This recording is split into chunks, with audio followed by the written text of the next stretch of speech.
Hi,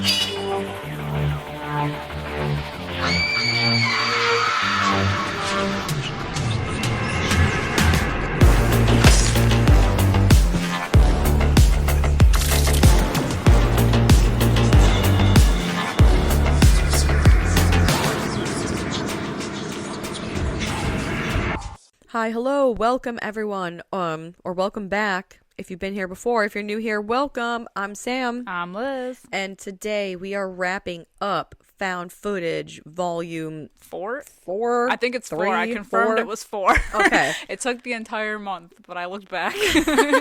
Volume 4, I can't believe it.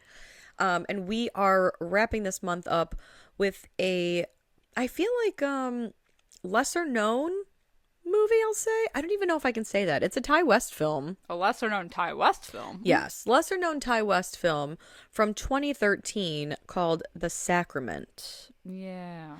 And it is a found footage film, basically, I mean, it's like entirely based on Jonestown. Which is interesting because he doesn't say that. He doesn't mention loosely, kind of tightly based on a real story. Right. He at all. He just went for it. Yup.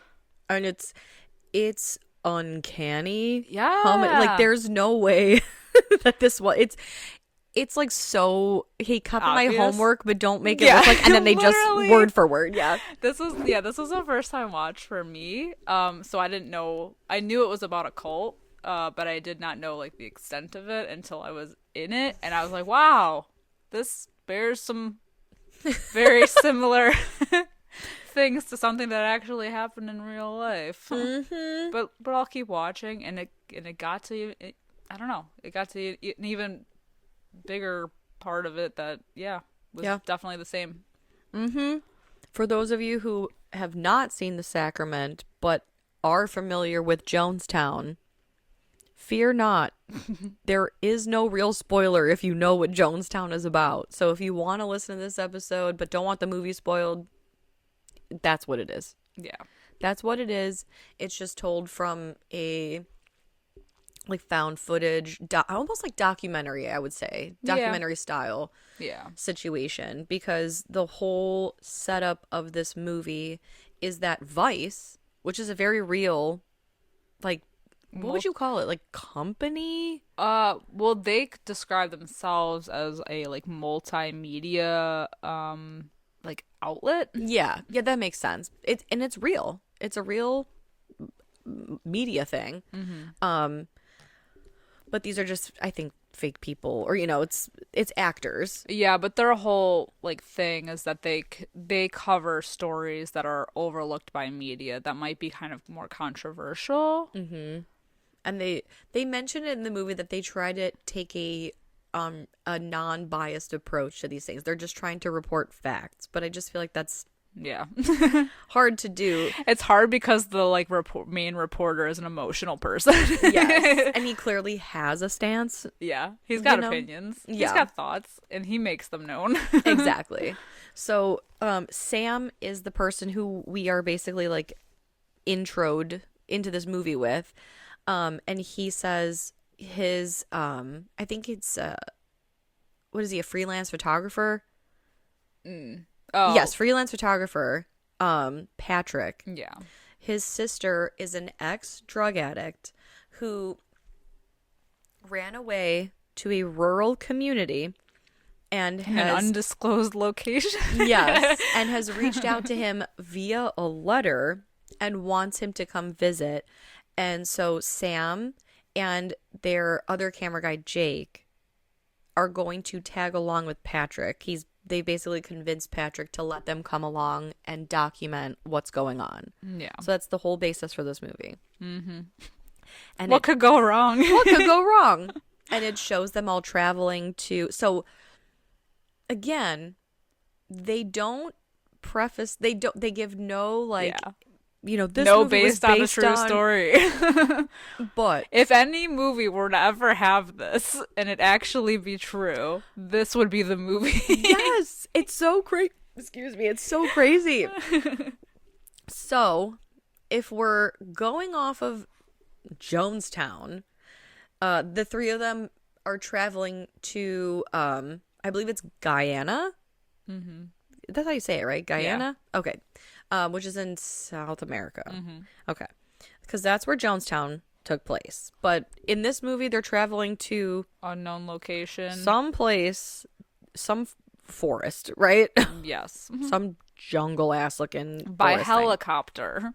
And the guy the pilot, is very adamant about them only staying overnight, and he's picking them up at 8, and he's not gonna wait for them, so they have to be back that morning. Yes. The next morning. And it's crazy because they're not given like a specific, they're not given an airport, you know, they're like, hey, here's a field, here's some coordinates that you're gonna land on. Yeah. And we'll meet you there. This patch of weeds right here, this is where you're gonna meet me next time. At the grassy knoll over yonder. Yeah. And so they do, and they are greeted by men with AKs. Yeah. Not so peaceful. Not so peaceful. And these men are like, who are you? What is your business here? They were expecting Patrick, but not the other two. Mm-hmm. And so they have to radio into Eden Parish. Yup. The community. Which also a red flag. Come on. Right. Are we serious? Are we serious? And they are driven by these men with AK-47s to, I guess, like the gate where there are more men with more guns who want them to stop filming. And Patrick is talking to these men. He's like, my sister Caroline or Carolina? Caroline. My sister Caroline, she invited us, and she ends up coming to greet them, and she's like, she's a little too happy. Yeah. Red flags everywhere. I mean, already they didn't even step foot inside the border. The commune. Yeah, like in the gate, and there's already she's like, oh my god, I'm so glad you're here, you're gonna love it here, it's great. And she goes on to talk about Father, who's like the founder of the joint, and she's just like selling this place really hard. I don't know, man. It's too weird. Everyone's too chipper. It's very Midsummer. Who is that happy? Nobody. Nobody. Even when I buy things to boost my serotonin levels, it only lasts so long. Yeah, it lasts until I leave the store and I feel the weight of my decision. The I'm like, guilt of buying it. I smell a return. I smell a return here. What you need to know about Sam is that she is the worst buyer's remorse of anyone I've ever known. It's true. In my life. It's true. The way that we went grocery shopping once and you looked at a jar of hummus. Yeah, I'm saying that out loud. And debated on whether you should buy it or not. For so long. It's so, sometimes I'll leave the store, like I'll leave the grocery store where I buy food that I need to live, and I'm like, I don't think I needed that. That's fine, I'll stop today. Yes, that hand of bananas could have gone without it. It's no worries though. Yeah, it's so bad. It's so fucking bad. I don't know where this came from. But anyway, yeah, no one is that happy. And they're being shown to like a cabin that they're going to, sleep in. And Patrick goes off with his sister. So Sam and Jake are like, well, hey, let's get some interviews with these, I guess, parishioners, right? Let's figure out what's the deal here in Eden Parish. And so for a good while, the two go off and they interview like an older woman who she's talking about, oh yeah, she, after her husband died, it was no problem coming here.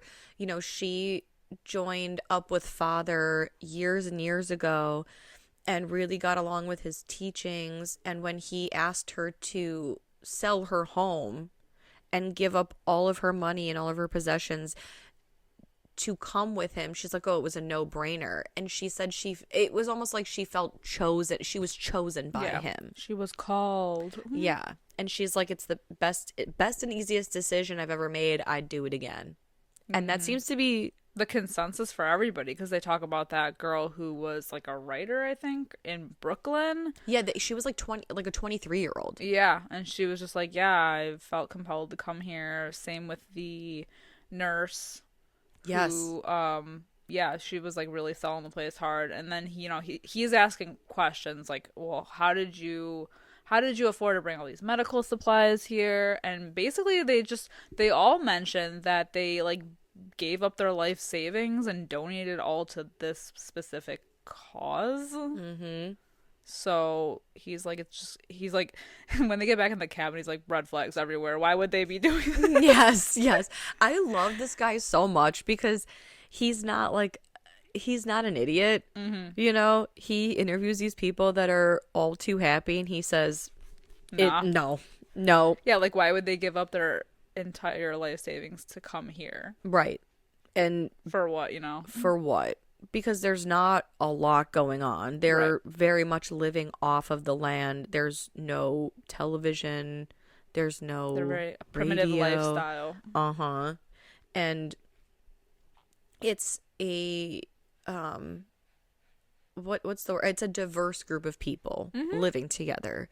And the whole point is that they build this community away from they keep saying like America. I think they just mean like Western Western civilizations or whatever, because they wanted to create a community where there was no racism or prejudice or war. Yeah, exactly. But there's control. Right. And these people are just so blind to it. Yeah. And they mentioned like this father guy who brought them all here, and they have like nothing but nice things to say. Like they literally worship this dude, who we meet eventually. But it's just kind of like, oh, he saved me, you know, he spoke to me and I listened. that kind of shit. Yeah. I once was blind, but now I see. Yeah, like it's weird. And I think this is the thing that's so fascinating about cults in general is that I am personally not. I'm too skeptical for that shit. Yeah. Like, what do you mean? Yeah, like I would never. I'm not gonna blindly be like, oh yeah, I believe it. But I think it's so like eerily fascinating how other people believe it. Yeah. How they're all like all in on it. It is weird. And some people like, because you think that cults prey on people who are maybe down on their luck and have nowhere to turn, and sometimes that's true, and lure them in with empty promises. Right, like you have a family here, I love you, God loves you, you know, you belong here with us, that kind of thing. And yes, sometimes that does work, and those are the people that join. But other times, there are people who will join a cult, and they have come from a family who loves them, who support it. Like if you look at it, there's nothing wrong. Well, yeah, and that's like one of the interviews he has. He says like, don't you miss your family back home? And they're like, this is my family now. It's like very brainwashed, like very Oh yeah, you know. For sure. And even when he does ask like, yeah, do your family know you're here, I think that artist girl even says he says, how does your family feel about you being here? And she says some weird shit, you know, like, this is my family. And he says, does your family know you're here? And she's like, no, well, I'm with my family. Yeah. Of course they know where I'm at. They're here. It's so creepy, and it's so isolating. Yeah. This is like my nightmare. I would never join a cult, but being in a situation where I can't leave somewhere that doesn't feel right and like being trapped is like, that's my fear. Yeah. Had nightmares about this. Oh, absolutely. And like it's even more terrifying because in this movie, when the three of them show up, I forget who's speaking to the camera. I think it might have been Sam saying that when they first arrived, the people with the guns wanted their passports. They weren't going to let them in unless they were able to take their passports. And also like a donation for them to like stay there. And he's like, yeah, I'm not giving you my passport. Right. And in Jonestown, that's what happened, was that he collected all of their passports so that way, even if they decided this isn't for me, you can't leave. Yeah. Because where are you going to go? They're not going to allow you to leave. Mm-hmm. You know, that's my nightmare. It's horrible. Yeah. And so they decide, Caroline comes back and is like, oh, I talked to father. He agreed to do an interview with you, like only a half hour long. And we're going to like throw a party for you guys tonight at the pavilion. Mm-hmm. At the pavilion. The community lodge. Yes. It's where all of the hot happenings go on. Oh, yeah, okay. Mm-hmm. So like later that night, they have the party. They meet this father guy who is just met with roaring applause.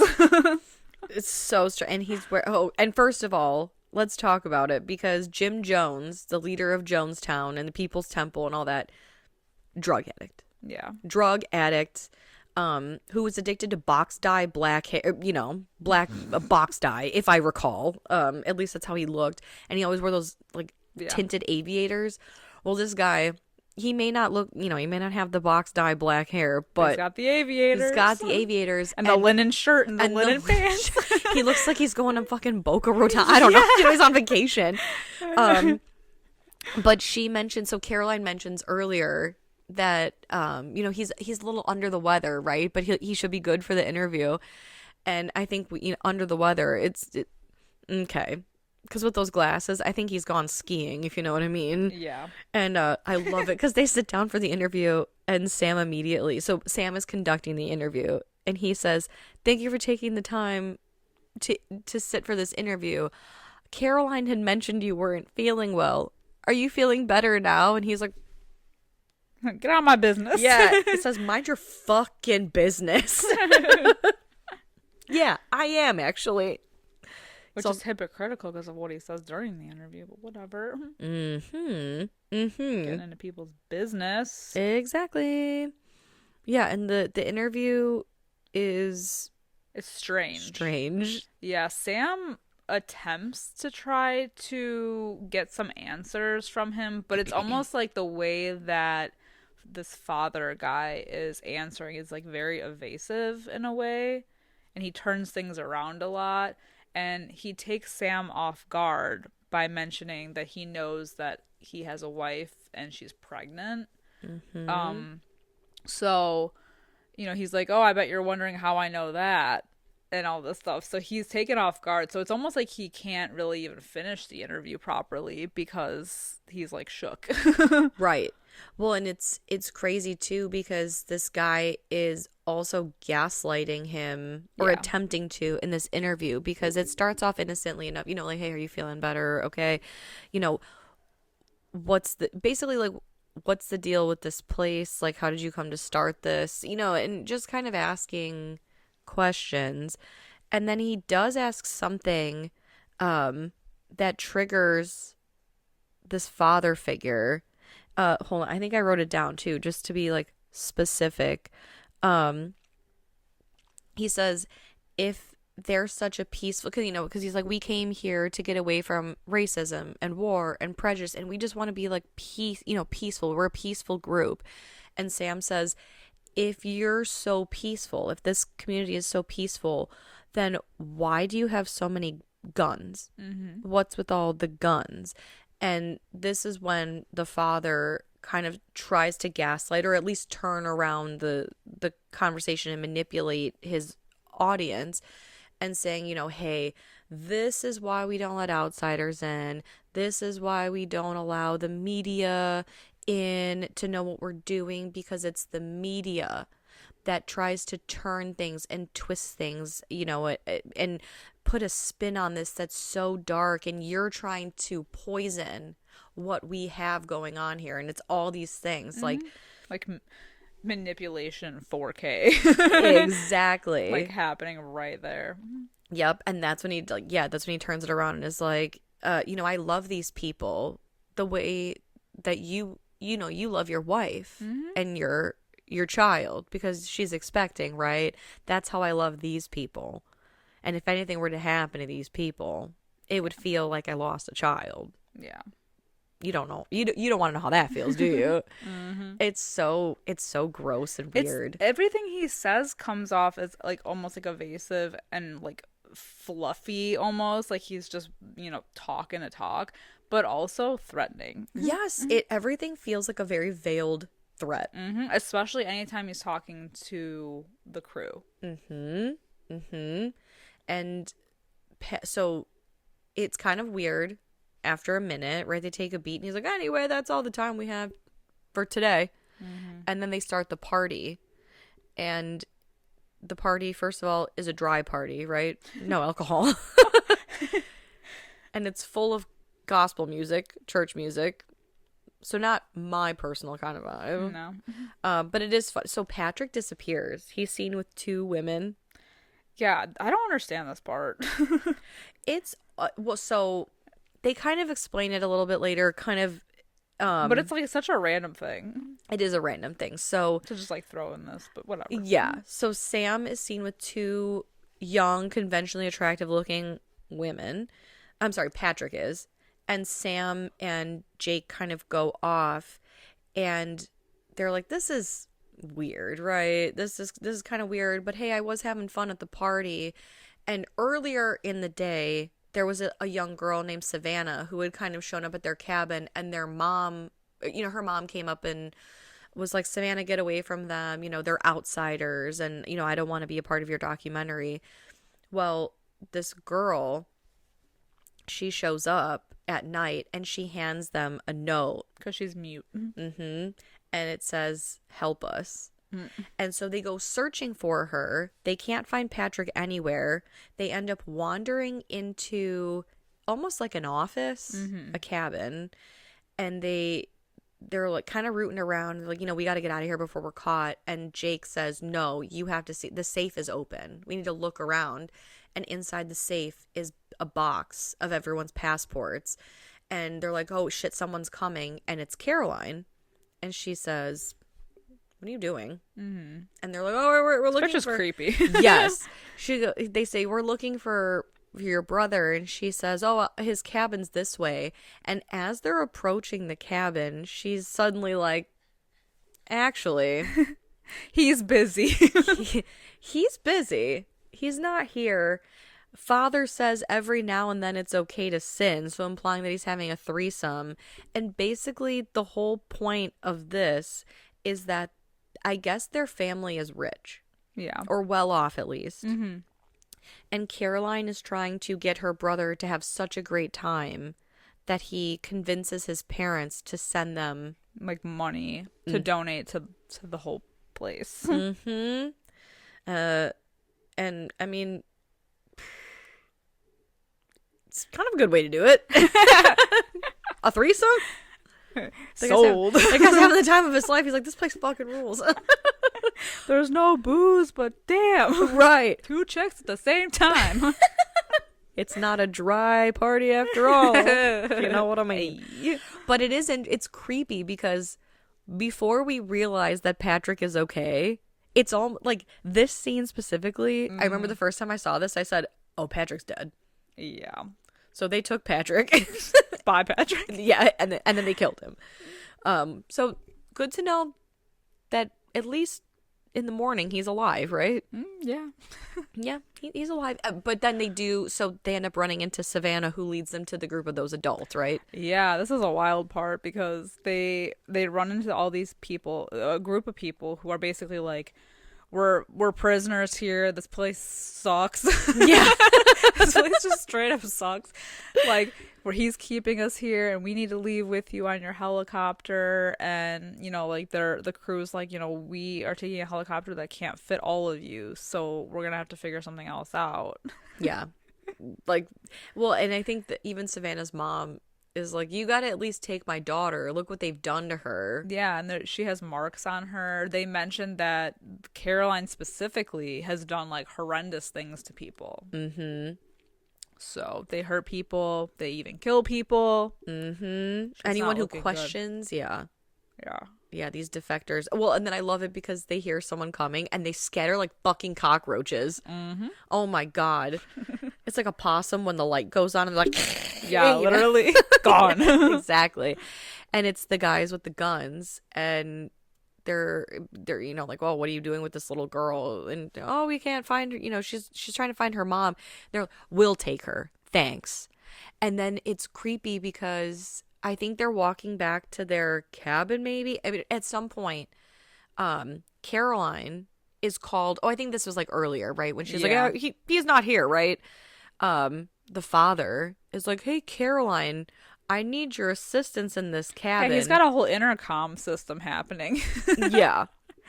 And so she goes to help him, and he says, do you boys need help finding your way back to your cabin?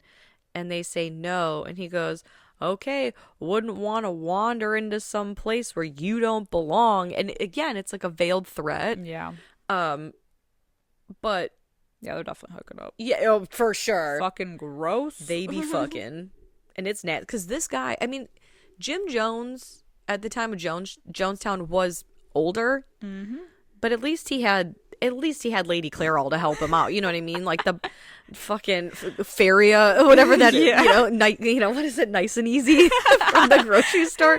He did his best, okay? Yeah, he had that blue black on all there. that money, and he still couldn't afford regular hair dye. I know. Well, maybe it was like printer ink, like Creed from The Office. Yeah, when he's trying to look young.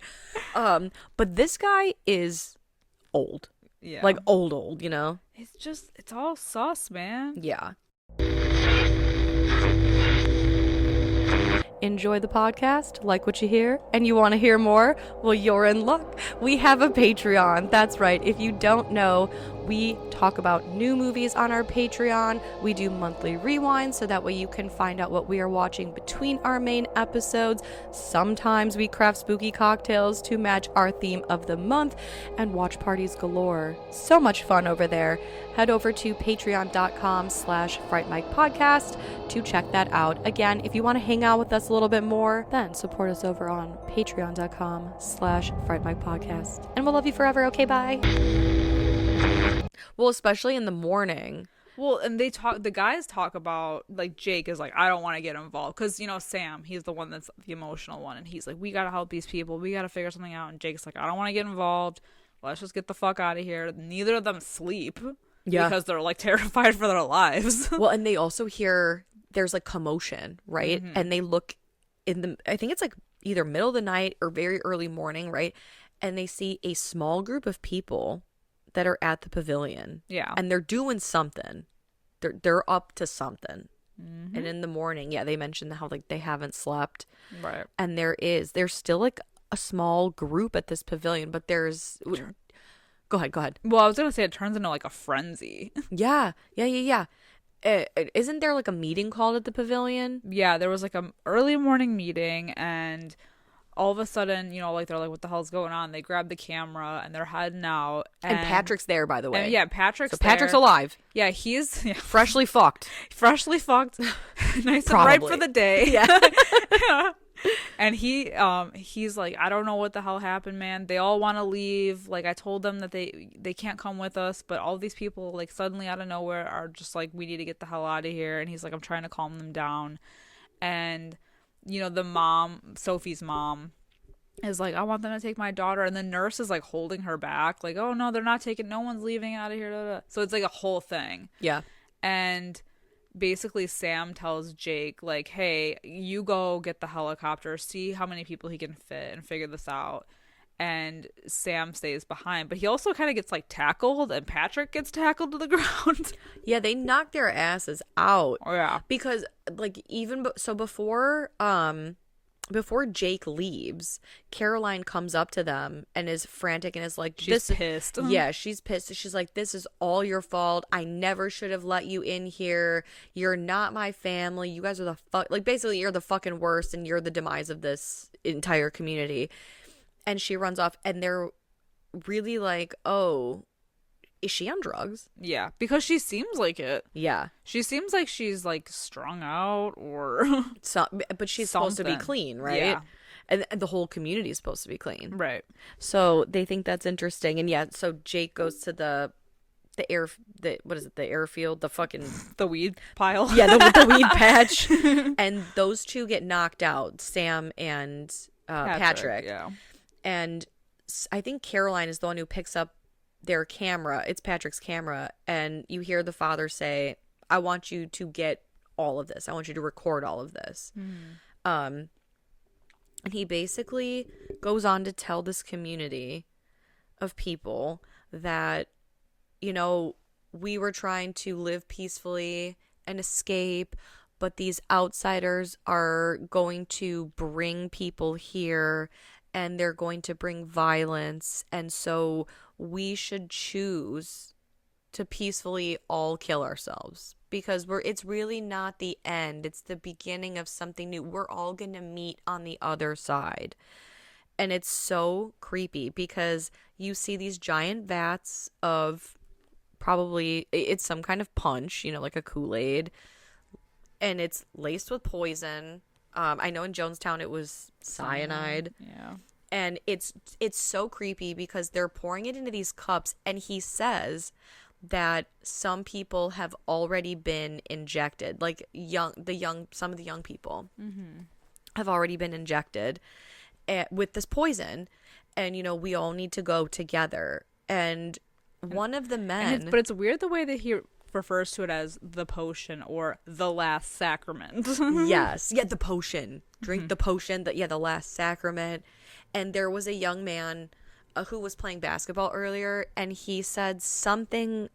He's like questioning it along the lines of like, I would die, you know, I would be dead without this community, or something like that.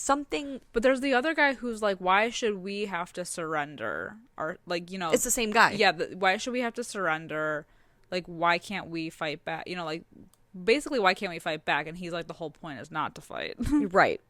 And it's that fucking control, and it's sick because while this is going on, Jake is at the airfield, and the guy with the pilot is like, no, I'm not taking anybody else. I said the three of you and the three of you only. And suddenly there's gunshots. Yeah, he gets shot. The pilot is shot, and Jake has to take off into the woods where he's hunted down by the two men with the guns that had greeted them before. Yeah, so they're chasing him for a while. And he helps the pilot because he ends up basically running from these guys long enough where he can make it back to the helicopter. And the pilot, God bless him, he's like bleeding out, and he's like, I still got it. Yeah, I still got it, baby. Yeah, bring me to the chair. And he's like, I'm getting the fuck out of here. Now that I know. Getting the fuck out of Dodge. Exactly. I will not die here. Oh, hell no. Yeah. So Jake, he says he's gonna go back. You know, he's gonna go back and get the guys, and it's real fucked. It's so fucked. This is like upsetting because there's babies and they feed the babies poison, and kids, and just everybody fucking drinks this shit. And then by the time Jake makes it back, he's basically come to a mass grave site, except there are some people still who are like alive but about to die. Yeah, they're like foaming at the mouth. Yeah. And you see before he makes it there, even you see that some people who are not into, they don't want to take the poison, they're being forced to take it. They're literally being hunted down and force fed the potion or shot. And that's what happened in Jonestown as well. It was, I think Jonestown is still considered the largest mass suicide / you know, like massacre. It was, I think it was over 900 people, and they were gunning people down. They were force feeding people this poison. Like, it was horrible. Horrible. And what was I gonna say? Oh, especially I think they said 1/3 of the people who died were minors. Yeah. That's sick. That's sick. Yeah, it's really messed up. That lady in this movie who's shown feeding the potion, the baby. Yeah. Yes. I don't know. Yeah, they have the like little what do they call it? Oh, like a syringe. Yeah, like the little syringe that you give babies medicine. Yeah. Ugh. Yeah, it's really, really fucked up. I know. And he's basically going from like the way that it's like, it's actually infuriating the way that he's just like walking out into the open. Yep. Not knowing for sure that everyone is actually dead. Mm-hmm. He's just like walking around. He's going from cabin to cabin, and he finds Sophia and the mom, and they're in one of the cabins, and he's basically like, we gotta hide. They're coming, and they know that something's up, and he goes and hides under the bed, and he's witnessing. She's like, they're not gonna take her. They're not gonna take her this way, and the mom slices her own daughter's throat. And then by the time the guys like hear the commotion, they walk in and they shoot her dead on the spot. Mm-hmm. And Jake is like right there. Mm-hmm. It's so fucked. It's just, I don't know. I don't know how you could do that. Yeah. To your own child. Mm-hmm. And I know we've talked about movies like The Terrifier on here, which is just like, the shit is next level absurd and disgusting and gross, like over the top. Yeah. But this stuff is disturbing on a whole different level because it happened. Oh, and I know. People are that like yeah. No. Mm-hmm. No way. Yeah. No way in hell. It definitely, I mean, the whole movie is pretty dark, but the ending of this movie is next level dark. Because he ends up, after this, he's looking for Sam and Patrick, and he finds Caroline and Patrick, and by this point, Patrick, in like one of the I think one of the darker scenes, I mean, this whole ending is dark, but just like mentally putting myself in Patrick's shoes. So he's tied up. Caroline has him tied up, and she's like, hey, they're coming, and you need to drink this potion. Like, you have to drink it. It's gonna, and Patrick's freaking out, and he's like, no, I'm not drinking that. I don't want to die. And she injects him with the poison. Mm-hmm. And he's helpless. He's helpless, and he's freaking, and she's holding him almost like a child. She's got like his head in her chest, and the way that he's like, think about mom and dad. They wouldn't want this for you. They wouldn't want this for us. Like, we need to go home. All this stuff, like, it's upsetting. And then he's going, I don't want to die. I don't want to die. I don't want to die. And it looks like he suffocates to death. Yeah, it's so like he's just gasping for breath. Yeah. It's so disturbing. But this is the thing. It's like one thing after another. Like, I know, because then it's like shortly after that, I would assume. So Jake walks in, mm-hmm. and Caroline, like, so Patrick's dead, and Caroline is just muttering some crazy shit to herself, and she lights herself on fire. Yep. I mean, interesting. Very interesting. And I think, don't we find out that she's on drugs? Something. I don't know. I don't know. I don't know if we figured that out. I feel like I just assumed she was, because she was acting like fucking nuts. A tweaker. Because we see fucking the father. Mm. He's on some shit. Yeah, well, he has Sam tied up. Mm-hmm. And is going on about how they ruined everything, and how, like, Sam is going to remember this because, his family deserves to be destroyed because he destroyed his family, the whole community.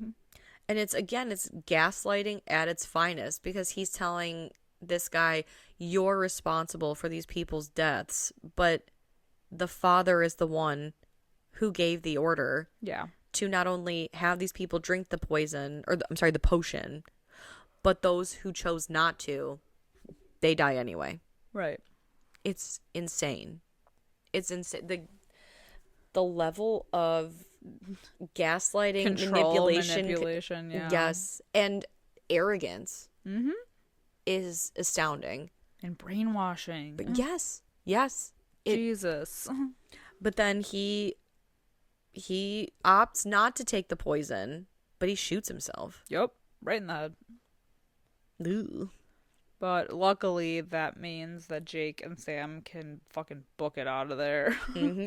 Yeah, and I feel like in a not so classic ending for a found footage movie, mm-hmm.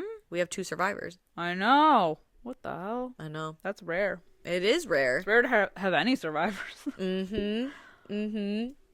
But yeah, this is the closest you can get to a based on true events movie. With no warning ahead of time. Yeah. No credit. And it is kind of bizarre that they don't even put facts up about Jonestown. Yeah. They put like the fake facts from this movie. Yeah. Like, because I think in this movie they say like 100 and something people, 196 people. I don't even remember. Yeah, something like that. Yeah. And Sam and Jake were the only survivors. 167 people died. Oh shoot, I was close.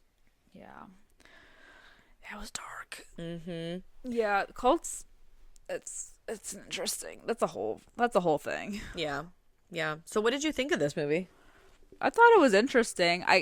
It was predictable because once they got there, I kind of knew where it was going, and I was like, okay. Yeah. But even being predictable, I mean, it was still hard to watch, especially the ending being like one big fucking thing after another. Yeah. But I mean, I thought it was, can I say good? I mean, it was good. I think it was fine. People think Terrifier is good. I mean, it was well made because it's Ty West, but again, I just find it strange that he didn't even mention Jonestown at all, being like an inspiration or, you know, like I said, a based on true story thing. So I think that's a little weird. Yeah. But yeah, I mean, it definitely gave Midsummer vibes, like you said in the beginning. I definitely felt that, and it's something that even when I was watching Midsummer, I felt uneasy. You know, you feel uneasy because these people are fucking weird. They're brainwashed. There's definitely something else going on, and that's a fear of mine. For sure, especially when you're around people that are so happy. Yeah. Like, what do you mean? Give me that doom and gloom, man. That's normal. Yeah, like but they're robotic in it. They all had like the same things to say, and like they wouldn't give out any more information other than like the bare minimum. You know, like I came here and I was changed and I donated all my money to be here, and I could never even think about leaving. And that's like all of them said the same thing. It's manipulation. It's that cult behavior. Yeah. Cults are so, like, I have seen so many documentaries on so many cults because it's just so disturbing and it's fascinating. And I hate to say that because it is so dark and a lot of these things don't end well, you know? I think that's why people like true crime. They think it's fascinating. I mean, it's obviously disturbing. Yeah. But interesting. It is. And I know we've talked about it before because true crime is on like such a rise, and I do think there is a I mean, it's human nature to be curious, especially about like darker things, but I do think there is a respectful way to go about it and a disrespectful, like, the rise in true, yes, everybody, like, or not everybody, but true crime is interesting, but it's like, I think we really took a turn, and like I know they make fun of it on like TikTok and stuff, where it's like, I want to talk about the case of the lady found in the lake, and the link for HelloFresh is in the description box below. So anywhere, you know, like the people who do like the makeup or whatever, it's like, I'm using Maybelline eyeliner, and today we're gonna talk about the massacred family, like, or the people who are saying like the people who are like, oh, Jeffrey Dahmer, he was so hot. Yeah. Wild. Wild. Well, and I think like the latest one that I can remember is that Wade Wilson guy who's, and everyone's like, for a convict, he's so hot. Yeah. The guy with the tattoos. Yes. Are you fucking kidding me? Yeah, the way, because he's just like randomly killed like 2 women, like viciously. Disgusting, like truly disgusting, despicable. And these women are like, he's hot, I could change him. Oh boy. Please do better. Please do better in your life. That shit I do not understand. I like, and this is, maybe I'm hypocritical because like in a movie, right, like the killer, I'm like, okay, hot. But it's Smash. fictional, right? But it's fucking fictional. Right. Like the actor is hot. No, been there. Right. But yeah, again, fictional. Yes, fictional. Not this is real. based off of real people who did like really horrific shit. Yes. The cult shit is disturbing. I still maintain that one of the most disturbing things that I have ever watched was a documentary on, if anyone has Max on, HBO, whatever, it's Love Has Won, The Cult of Mother God. Oh yeah, I remember you talking about this. That shit still lives in my brain. I have, my God, ne'er have I seen a more disturbing fucking documentary than that one. And it's all about that cult and the way that they, you know what? I'm not going to get into it. Look it up yourself. Yeah, I'm not fucking talking about it here. Oh, I've heard you talk about it a few times. I know. I can't stop. I can't stop myself. I know. You go down the rabbit hole of cults. I do. It's sick. I like watch this shit to fall asleep. This is what's wrong with me. And then I'm like, why do I have so much anxiety? Why do I have nightmares? Yeah. Why can't I sleep? Why can't I sleep at night? Anyway, let us know if you have seen The Sacrament and what you think of The Sacrament, and how you feel about cults in general. I didn't even ask you what you thought about it. Oh, I mean, I feel like I know, yeah, but it's good. You know. Oh, I guess we do. Do we do ratings? Yeah. Should we do ratings? Did we do? We didn't do the ratings in the beginning. we got into it, man. We got right into it. Well, it's currently sitting at a 6.1 out of 10 on IMDb, 65% on Rotten Tomatoes. Yeah. And I don't know how to rate this movie. I was just going to say, and I don't know for me personally, because I own the movie and I think it's a good movie, but it's hard to not recognize, equate, it to the very real thing that happened. I think that's what's like kind of tripping me up a bit, because it is a well-made movie and it's interesting in a dark way, but yeah, you like go back to the fact that it's definitely based off of something that actually happened, and that's not really mentioned anywhere. It's kind of just like Ty West's version of it, I guess. I think maybe because it's our podcast and we do what we want. I think I'm not gonna rate it. I'm just gonna say I enjoy it as a feature film, and that's all I'm saying. And that's it. I think it's a. Is this the first time we have not refused to rate something? I think controversial. I know in the past we have forgotten to rate stuff. Well, it just doesn't seem right. I don't know why. I know. I don't know. And I feel weird even saying that I like it, because I do like it, and I own the movie as a movie. Yeah. Right. As a movie, I think it's dark. I think it's well made. I think for a found footage / mockumentary, I enjoy that people make it out. Yeah. And that it seems that there is a purpose for the camera to be on, because I think for found footage that's a huge thing is, well, why is the camera on, or why would you take the time to keep the camera rolling? If you're running for your life, the last thing I'm concerned about is a camera. Right. But with this, they are purposely there to document these things. Yeah, especially when they realize that they might not make it out, and they're like, we need to get all of this on film so that if somebody finds this, they'll know what happened here. Exactly. So I do think it's like a good, I think it's a solid movie. Yeah, and overall, a solid found footage month. Exactly. Some good picks in here. It's almost like we picked them ourselves. Almost. It's crazy. Kind of, maybe. Sort of. Yes. Hey, you know what? Let's talk about this. If we keep doing found footage months, which we might, which probably will, let us know in our Discord what you'd like us to cover that we haven't already. Ooh. I know. I'm open, because I'm sure there are some good ones out there that I maybe have not even heard of. I was gonna say I can't even think of anything that we haven't covered. I know, unless you consider like Peeping Tom, like the very first, Ooh, that's a good movie though. Something that we've probably talked about before that we are never going to cover. Like we've talked about how we're not going to cover Cannibal Holocaust. Oh yeah. I don't have it in me. Yeah. No, but I saw it once. That was enough for me. Yep. Yep. It's the turtle for me. It's the turtle. It's all the animals, man. I agree. I I hate tarantulas. Mm-hmm. But I think they even kill some of those in there too. Yeah, they kill a couple animals from what I remember, and I don't like that. I'm like, oh damn. Yeah, honestly, that turtle scene made me sick. Like sick to my stomach, sick. Yeah. Anyway. Yes, let us know what found footage movies you'd like us to cover for the future on the podcast.